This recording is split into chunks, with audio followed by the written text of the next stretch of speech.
Praise the lord. Jesus my life MS ಚಾನಲನ್ನು ನೋಡುತ್ತಿರುವ ನನ್ನೆಲ್ಲ ಆತ್ಮಿಕ ಸ್ನೇಹಿತರಿಗೆ ಹೃತ್ಪೂರ್ವಕವಾದ ವಂದನೆಗಳನ್ನು ಸಲ್ಲಿಸುತ್ತೇನೆ. ನಿಮಗೆ ಎಂದಾದರೂ ರಾತ್ರಿ 3 ಗಂಟೆಯ ಸಮಯದಲ್ಲಿ ಏಕಾಏಕಿ ಎಚ್ಚರವಾಗಿದೆಯಾ? ಅಥವಾ ಯಾರಾದರೂ ಪರಿಚಿತರು ನಿಮ್ಮನ್ನು ಕರೆದಂತಾಗಿ ಕೇಳಿಸಿಕೊಂಡು ನಿದ್ರೆಯಿಂದ ಎದ್ದಿರುವ ಅನುಭವ ನಿಮಗೆ ಆಗಿದೆಯೇ?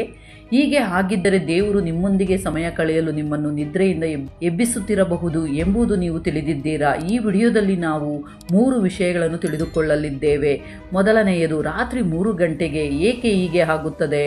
ಎರಡನೆಯದು, ಎಚ್ಚರವಾದ ನಂತರ ನಾವು ಏನು ಮಾಡಬೇಕು? ಮೂರನೆಯದು, ನಾವು ಏನು ಮಾಡಬಾರದು? ಮೊದಲನೆಯದಾಗಿ, ರಾತ್ರಿ 3 ಗಂಟೆಗೆ ನಾವು ಎಚ್ಚರವಾಗಲು ಮುಖ್ಯವಾಗಿ 3 ಕಾರಣಗಳಿವೆ. ಕಾರಣ 1, ಹಗಲಿನ ಸಮಯವನ್ನು ಉದಾಹರಣೆಗೆ ತೆಗೆದುಕೊಳ್ಳಿ. ಮಧ್ಯಾಹ್ನ 3 ಗಂಟೆ, ಆ ಸಮಯದಲ್ಲಿ ನಮ್ಮ ಬಳಿ ಅನೇಕ ಕೆಲಸಗಳು, ಅನೇಕ ಆಲೋಚನೆಗಳು, ಅನೇಕ ಶಬ್ದಗಳು ಮತ್ತು ವ್ಯತ್ಯಯಗಳು ಇರುತ್ತವೆ. ಹಾಗೆ ಸಂಜೆ ಅಥವಾ ರಾತ್ರಿ ಆಗುವವರೆಗೂ ನಾವು ಬಹಳವಾಗಿ ದಣಿದಿರುತ್ತೇವೆ. ಆ ಸಮಯದಲ್ಲಿ ದೇವರ ಮಾತುಗಳನ್ನು ಅಥವಾ ಆತನ ಧ್ವನಿಯನ್ನು ಕೇಳುವುದು ಕಷ್ಟವಾಗುತ್ತದೆ. ಆದರೆ ದೇವರು ತನ್ನ ಮೃದುವಾದ ಧ್ವನಿಯನ್ನು ನಾವು ಕೇಳಲು ಸಾಧ್ಯವಾಗುವಂತಹ ಸಮಯದಲ್ಲಿ ನಮ್ಮೊಂದಿಗೆ ಮಾತನಾಡುತ್ತಾರೆ. ಬೆಳಗ್ಗೆ 3 ಗಂಟೆಯ ವೇಳೆಗೆ ಯಾವುದೇ ಶಬ್ದಗಳಿಲ್ಲ, ವ್ಯತ್ಯಯಗಳಿಲ್ಲ, ಕೆಲಸಗಳಿಲ್ಲ, ಆಲೋಚನೆಗಳಿಲ್ಲ. ಆದುದರಿಂದ ಆ ಸಮಯದಲ್ಲಿ ನಾವು ದೇವರೊಂದಿಗೆ ಏಕಾಂತದಲ್ಲಿ ಸಮಯ ಕಳೆಯಬಹುದು. ದೇವರು ನಮ್ಮ ನಿದ್ರೆಯನ್ನು ಹಾಳು ಮಾಡಲು ನಮ್ಮನ್ನು ಎಬ್ಬಿಸುವುದಿಲ್ಲ, ಆದರೆ ನಮ್ಮೊಂದಿಗೆ ಸಮಯ ಕಳೆಯಲು, ಇನ್ನಷ್ಟು ಸ್ಪಷ್ಟವಾಗಿ ಹೇಳುವುದಾದರೆ ನಮ್ಮೊಂದಿಗೆ ಮಾತನಾಡಲು ನಮ್ಮನ್ನು ಎಬ್ಬಿಸುತ್ತಾರೆ. ಕೀರ್ತನೆಗಳು 63:6ನೇ ವಾಕ್ಯದಲ್ಲಿ ದಾವೀದನು ಹೀಗೆ ಹೇಳುತ್ತಾನೆ: ನಾನು ಹಾಸಿಗೆಯ ಮೇಲೆದ್ದುಕೊಂಡು ನಿನ್ನನ್ನು ಸ್ಮರಿಸುವಾಗ ರಾತ್ರಿ ಜಾವಗಳಲ್ಲಿ ನಿನ್ನನ್ನು ಧ್ಯಾನಿಸುತ್ತಿರುವೆನು. ಇದರಿಂದ ದೇವರು ರಾತ್ರಿ ಸಮಯದಲ್ಲಿ ನಾವು ಆತನಿಗೆ ಹತ್ತಿರವಾಗಬೇಕು ಎಂದು ಬಯಸುತ್ತಾರೆ ಎಂಬುದು ತಿಳಿಯುತ್ತದೆ. ಅದೇ ರೀತಿಯಾಗಿ ಯೋಬನ ಗ್ರಂಥ 33ನೇ ಅಧ್ಯಾಯ 14ರಿಂದ 18ನೇ ವಾಕ್ಯಗಳಲ್ಲಿ ನಾವು ನೋಡುತ್ತೇವೆ. ಮನುಷ್ಯರು ಗಾಢ ನಿದ್ರೆಯಲ್ಲಿ ಇರುವಾಗ ದೇವರು ಅವರನ್ನು ಕರೆಯುತ್ತಾರೆ, ಅವರ ಮನಸ್ಸನ್ನು ತೆರೆಯುತ್ತಾರೆ ಮತ್ತು ಅವರಿಗೆ ಉಪದೇಶ ನೀಡುತ್ತಾರೆ. ಹೀಗಾಗಿ ಬೆಳಗ್ಗೆ 3 ಗಂಟೆ ದೇವರ ಧ್ವನಿಯನ್ನು ಕೇಳಲು ಸೂಕ್ತವಾದ ಸಮಯ. ಕಾರಣ 2, ಅಗತ್ಯದಲ್ಲಿರುವ ಯಾರಿಗಾದರೂ ಪ್ರಾರ್ಥನೆ ಮಾಡಲು ದೇವರು ನಮ್ಮನ್ನು ಎಬ್ಬಿಸುತ್ತಾರೆ. ಇಸ್ರಾಯೇಲರ ಪ್ರಕಾರ ರಾತ್ರಿ 4 ಭಾಗಗಳಾಗಿ ವಿಭಜಿಸಲಾಗಿದೆ. 3ನೇ ಜಾವ ರಾತ್ರಿ 12ರಿಂದ 3ರವರೆಗೆ, 4ನೇ ಜಾವ ಬೆಳಗ್ಗೆ 3ರಿಂದ 6ರವರೆಗೆ. ಈ 4ನೇ ಜಾವದ ಮಹತ್ವವೇನು ಎಂದರೆ, ಆ ಸಮಯದಲ್ಲಿ ಯೇಸು ಪ್ರಭು ತನ್ನ ತಂದೆಯೊಂದಿಗೆ ಸಮಯ ಕಳೆಯುತ್ತಿದ್ದರು.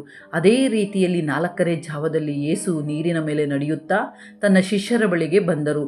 ಈ ಸಮಯವನ್ನು ಆತ್ಮೀಯ ಯುದ್ಧದ ಸಮಯ ಎಂದು ಕರೆಯುತ್ತಾರೆ. ಈ 4ನೇ ಜಾವದಲ್ಲಿ ಆತ್ಮೀಯ ಕಾರ್ಯಗಳು ಹೆಚ್ಚು ನಡೆಯುತ್ತವೆ. ಆದುದರಿಂದ ಈ ಸಮಯದಲ್ಲಿ ದೇವರು ನಿಮ್ಮನ್ನು ಯಾರಿಗಾದರೂ ಪ್ರಾರ್ಥನೆ ಮಾಡಲು ಎಬ್ಬಿಸುತ್ತಾರೆ. ಕೆಲವೊಮ್ಮೆ ಯಾರಾದರೂ ನಿಮ್ಮ ನೆನಪಿಗೆ ಬರುತ್ತಾರೆ, ಅವರಿಗಾಗಿ ಪ್ರಾರ್ಥನೆ ಮಾಡಬೇಕೆಂಬ ಭಾರ ನಿಮ್ಮೊಳಗೆ ಉಂಟಾಗುತ್ತದೆ. ಕಾರಣ 3, ನೀವು ಯಾವುದಾದರೂ ಹೊಸ ಹೊಣೆಗಾರಿಕೆಯನ್ನು ತೆಗೆದುಕೊಳ್ಳುವ ಮೊದಲು ಅಥವಾ ನಿಮ್ಮ ಜೀವನದಲ್ಲಿ ಹೊಸದಾಗಿ ಯಾವುದನ್ನಾದರೂ ಆರಂಭಿಸುವ ಮೊದಲು ಈ ರೀತಿಯಾಗಿ ಎಚ್ಚರವಾಗುವುದು ಸಂಭವಿಸುತ್ತದೆ. ಹೊಸ ವಿಷಯಗಳು ಆರಂಭಿಸುವಾಗ ಆ ಒತ್ತಡ ಮತ್ತು ಆಲೋಚನೆಗಳಿಂದ ನಿದ್ರೆ ತಪ್ಪುತ್ತದೆ. ಅದಕ್ಕೆ ಕಾರಣ ನಮ್ಮ ಸಾಮರ್ಥ್ಯಕ್ಕಿಂತ ಹೆಚ್ಚಿನ ಹೊಣೆಗಾರಿಕೆ ನಮ್ಮ ಮೇಲೆ ಬಂದಾಗ ನಾವು ಒತ್ತಡಕ್ಕೆ ಒಳಗಾಗುತ್ತೇವೆ. ಆ ಸಮಯದಲ್ಲಿ ನಾವು ಏನು ಮಾಡಬೇಕು ಎಂದರೆ, ಆ ಸವಾಲುಗಳನ್ನು ಎದುರಿಸಲು ಹೊಸ ಶಕ್ತಿ ಮತ್ತು ಸಾಮರ್ಥ್ಯವನ್ನು ನೀಡುವಂತೆ ದೇವರನ್ನು ಪ್ರಾರ್ಥಿಸಬೇಕು. ದೇವರ ವಾಕ್ಯದಲ್ಲಿ ಹೀಗೆ ಹೇಳಲಾಗಿದೆ. ಯೆಶಾಯನ ಗ್ರಂಥ 40ನೇ ಅಧ್ಯಾಯ 31ನೇ ವಾಕ್ಯದಲ್ಲಿ, ಯೆಹೋವನನ್ನು ನಿರೀಕ್ಷಿಸುವರು ಹೊಸ ಬಲವನ್ನು ಹೊಂದುವರು. ದೇವರು ನಿಮ್ಮ ಮೇಲೆ ಇಟ್ಟಿರುವ ಹೊಸ ಹೊಣೆಗಾರಿಕೆಗಳಿಗೆ ಅಗತ್ಯವಾದ ಹೊಸ ಶಕ್ತಿಯಿಂದ ನಿಮ್ಮನ್ನು ತುಂಬಿಸುವವನು ಆತನೇ. ಹೀಗಾಗಿ ರಾತ್ರಿ 3 ಗಂಟೆಯ ಸಮಯದಲ್ಲಿ ನಾವು ಏಕೆ ಎಚ್ಚರವಾಗುತ್ತೇವೆ ಎಂಬುದು ನಿಮಗೆ ಈಗ ಅರ್ಥವಾಗಿದೆ ಎಂದು ಭಾವಿಸುತ್ತೇನೆ. ಈಗ ಎರಡನೆಯದಾಗಿ, ರಾತ್ರಿ 3 ಗಂಟೆಗೆ ಎಚ್ಚರವಾದಾಗ ನಾವು ಏನು ಮಾಡಬೇಕು ಎಂಬುದನ್ನು ತಿಳಿದುಕೊಳ್ಳೋಣ. ಮೊದಲನೆಯದು, ಪ್ರಭುವೇ, ನಾನು ಕೇಳುತ್ತಿದ್ದೇನೆ, ನಿನ್ನ ಸೇವಕನು ಕೇಳುತ್ತಾನೆ, ನನ್ನೊಂದಿಗೆ ಮಾತನಾಡು ಎಂದು ಹೇಳಿರಿ. ದೇವರು ಸಾಮುವೇಲನನ್ನು ರಾತ್ರಿ ಸಮಯದಲ್ಲಿ ಎಬ್ಬಿಸಿದಾಗ ಸಾಮುವೇಲನು ಇದೇ ಮಾತುಗಳನ್ನು ಹೇಳಿದನು. ಆಗ ದೇವರು ಸಾಮುವೇಲನೊಂದಿಗೆ ಮಾತನಾಡಿದರು. ದೇವರ ಮಾತುಗಳು ಕೇಳಲು ನಾವು ಸಿದ್ಧ ಮನಸ್ಸನ್ನು ಹೊಂದಿದ್ದೇವೆ ಎಂದು ತೋರಿಸಬೇಕು. ಆತನ ಮಾತುಗಳನ್ನು ಕೇಳಲು ನಾವು ಕಾಯುತ್ತಿರಬೇಕು. ಎರಡನೆಯದು, ದೇವರು ನಿಮಗೆ ಯಾವುದಾದರೂ ವಾಕ್ಯವನ್ನು ನೆನಪಿಗೆ ತಂದರೆ ಅದನ್ನು ಓದಿ. ಹಾಗೆ ದೇವರು ನಿಮ್ಮೊಂದಿಗೆ ಮಾತನಾಡಿದರೂ ಅಥವಾ ಯಾವುದೇ ಆಲೋಚನೆಯನ್ನು ಕೊಟ್ಟರೂ ಅದನ್ನು ಬರೆದು ಇಡಿ. ಅದನ್ನು ಬರೆಯದೇ ಇದ್ದರೆ ಹಲವಾರು ಬಾರಿ ಬೆಳಗ್ಗೆ ಅದನ್ನು ಮರೆತು ಬಿಡುವ ಸಂಭವ ಇದೆ. ಆದುದರಿಂದ ಖಂಡಿತವಾಗಿ ಅದನ್ನು ಬರೆದು ಇಡಿ. ಮೂರನೆಯದು, ಯಾರಿಗಾದರೂ ಪ್ರಾರ್ಥನೆ ಮಾಡಬೇಕು ಎಂದು ದೇವರು ನಿಮಗೆ ತಿಳಿಸಿದರೆ ಅಥವಾ ಯಾರಾದರೂ ನಿಮ್ಮ ನೆನಪಿಗೆ ಬಂದರೆ ನಿಮ್ಮ ಹೃದಯದ ಮೇಲಿರುವ ಭಾರ ಕಡಿಮೆಯಾಗುವವರೆಗೂ ಅವರಿಗಾಗಿ ಪ್ರಾರ್ಥನೆ ಮಾಡಿ. ಸಾಮಾನ್ಯವಾಗಿ ಹೀಗೆ ಮಾಡಿದಾಗ ದೇವರ ಕಾರ್ಯ ನಡೆಯುತ್ತದೆ ಮತ್ತು ನಮ್ಮ ಹೃದಯದಲ್ಲಿ ಶಾಂತಿ ಉಂಟಾಗಿ ನಾವು ಮತ್ತೆ ನಿದ್ರೆಗೆ ಹೋಗುತ್ತೇವೆ. ನಾಲ್ಕನೆಯದು, ನಿಮ್ಮ ಜೀವನದಲ್ಲಿ ಹೊಸದಾಗಿ ಏನಾದರೂ ಆರಂಭಿಸುವುದರಿಂದ ಉಂಟಾಗುವ ಆಲೋಚನೆಗಳು ಅಥವಾ ಒತ್ತಡದಿಂದ ನಿದ್ರೆ ಬಾರದಿದ್ದರೆ ಅದನ್ನು ಎದುರಿಸಲು ಹೊಸ ಶಕ್ತಿ ಮತ್ತು ಸಾಮರ್ಥ್ಯವನ್ನು ನೀಡುವಂತೆ ದೇವರನ್ನು ಪ್ರಾರ್ಥಿಸಿ. ಹಾಗೆಯೇ ದೇವರನ್ನು ಸ್ತುತಿಸಿ ಆರಾಧಿಸಿ. ಸ್ತುತಿ ಮತ್ತು ಆರಾಧನೆ ನಮ್ಮ ಜೀವನದಲ್ಲಿ ಒಂದು ಬಲವಾದ ಆಯುಧವಾಗಿದೆ.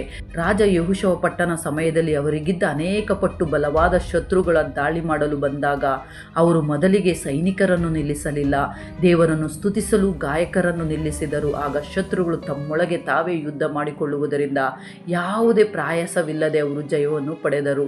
2 ಪೂರ್ವಕಾಲ ವೃತ್ತಾಂತ 20ನೇ ಅಧ್ಯಾಯದಲ್ಲಿ ನಾವು ಓದುತ್ತೇವೆ. ನಾವು ಯಾವಾಗ ದೇವರನ್ನು ಸ್ತುತಿಸುತ್ತೇವೋ ನಮ್ಮ ಸಾಮರ್ಥ್ಯಕ್ಕಿಂತ ಹೆಚ್ಚಿನ ಕಾರ್ಯಗಳನ್ನು ದೇವರು ನಮ್ಮ ಜೀವನದಲ್ಲಿ ನಡೆಸುವುದನ್ನು ನಾವು ಕಾಣುತ್ತೇವೆ. ಈಗ ಮೂರನೆಯದಾಗಿ, ದೇವರು ನಮ್ಮನ್ನು ಎಬ್ಬಿಸಿದಾಗ ನಾವು ಮಾಡಬಾರದ ಸಂಗತಿಗಳು. ಮೊದಲನೆಯದು, ದೇವರು ನಿಮ್ಮನ್ನು ಎಬ್ಬಿಸಿದಾಗ ಮತ್ತೆ ನಿದ್ರೆಗೆ ಹೋಗಬೇಡಿ. ಹೀಗೆ ಮಾಡಿದರೆ ನಮ್ಮ ಆತ್ಮೀಯ ಜೀವನದಲ್ಲಿ ಅನೇಕ ವಿಷಯಗಳನ್ನು ಕಳೆದುಕೊಳ್ಳುವ ಸಾಧ್ಯತೆ ಇದೆ. ಎರಡನೆಯದು, ಎಚ್ಚರವಾದ ಮೇಲೆ ಮತ್ತೆ ನಿದ್ರೆ ಬರುವವರೆಗೆ ರೀಲ್ಸ್ ಅಥವಾ ಯೂಟ್ಯೂಬ್ ಶಾರ್ಟ್ಸ್ ನೋಡುತ್ತಾ ಸಮಯ ಕಳೆಯಬೇಡಿ. ದೇವರು ನಿಮ್ಮನ್ನು ಎಬ್ಬಿಸಿದ್ದಾರೆ ಅಂದರೆ ಖಂಡಿತವಾಗಿಯೂ ಯಾವುದೋ ಆತ್ಮೀಯ ಕಾರಣವಿದೆ. ಆದುದರಿಂದ ದೇವರನ್ನು ಹುಡುಕಿ.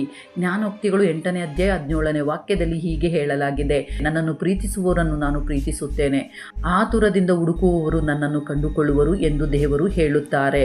ನಿಮ್ಮ ಜೀವನದಲ್ಲಿಯೂ ಇಂತಹ ಅನುಭವವಾಗಿದ್ದರೆ ಎಸ್ ಎಂದು ಕಾಮೆಂಟ್ ಮಾಡಿ. ಈ ವಿಡಿಯೋ ನಿಮಗೆ ಇಷ್ಟವಾಗಿದ್ದರೆ ಅನೇಕರಿಗೂ ಶೇರ್ ಮಾಡಿ, ಲೈಕ್ ಮಾಡಿ, ಸಬ್ಸ್ಕ್ರೈಬ್ ಮಾಡಿಕೊಳ್ಳಿ. ಮತ್ತೊಂದು ಅದ್ಭುತವಾದ ಅಂಶದೊಂದಿಗೆ ಮತ್ತೆ ನಿಮ್ಮ ಬಳಿಗೆ ಬರಲು ಪ್ರಯತ್ನ ಮಾಡುತ್ತೇನೆ. ಸರ್ವಶಕ್ತ ದೇವರ ಮಹಾಕೃಪೆಯು ನಮ್ಮೆಲ್ಲರೊಂದಿಗೆ ಸದಾ ಇದ್ದು ನಮ್ಮನ್ನು ಕಾಪಾಡಿ ನಡೆಸಿ ಬಲಪಡಿಸಲಿ. ಆಮೇನ್.